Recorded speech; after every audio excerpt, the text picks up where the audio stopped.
কি করছো তোমরা? এই গরুটা কে এঁকেছে?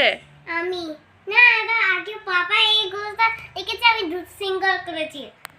ও, সিঙ্গেল করেছো? আর দুপুরে আঁকা উঁকি চলছে।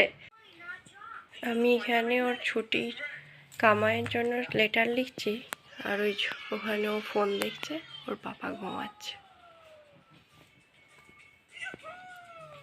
ওকে রেডি করে দিয়েছি, খাইয়ে দিয়েছি, আর ওর এই টিফিন ভরে দিচ্ছি।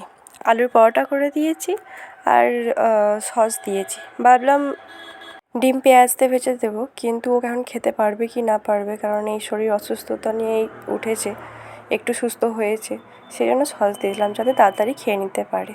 তাও যখন এলো দেখলাম সব খায়নি, অল্প রেখে দিয়েছে, একটুখানি খেয়েছে, বেশিরভাগটাই রেখে দিয়েছে। একটা জলের বোতল দিয়ে দিলাম।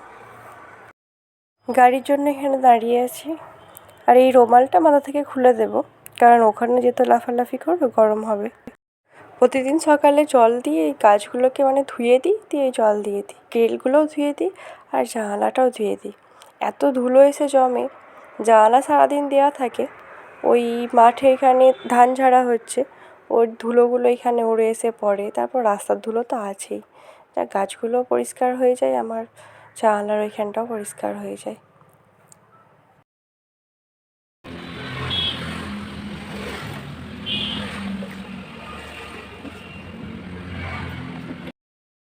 এগুলো পুরো ক্লিন হয়ে গেছে, গাছগুলো পুরো সবুজ রং হয়ে গেছে, চারপাশটা পুরো পরিষ্কার হয়ে গেছে।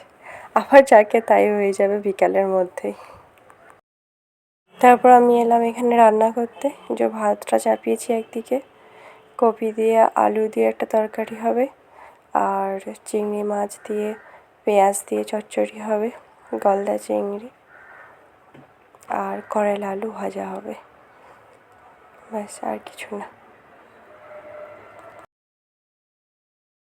এই গোলাপ ডালটা সোজা হয়েছিল, তারপর হঠাৎ দেখছি ওই দিকে চলে গেছে, ঘুরে গেছে, কোনো দিকে ভাঙেও নি, কিছুও না, কিছুই হয়নি, অটোমেটিক ওই দিকে ঘুরে চলে গেছে। এই যে আমি ছাড়ছি, এইভাবে চলে গেছে।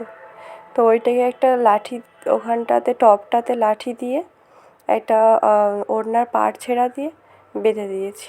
প্রথমে ভাবলাম হয়তো ঠেক দিলে হয়ে যাবে, কিন্তু ঠেক দিয়ে রাখার পর দেখলাম যে এটা ঠেক দিয়ে হচ্ছে না, একটু হাওয়া দিলেই গোলাপ গাছটা ভেঙে আবার পড়ে যাবে, ভাঙবে না, পড়ে যাবে, ওই দিকে হেলে যাবে। তো ওই জন্য আবার পাড় ছেঁড়া দিয়ে ভালো করে বেঁধে দিয়েছি। এইটা এমনি এখন ঠেক দিয়ে রেখেছি, পরে পাড় ছেঁড়াতে বেঁধে রেখে দিয়েছি। এইভাবে বেঁধে দিয়েছি।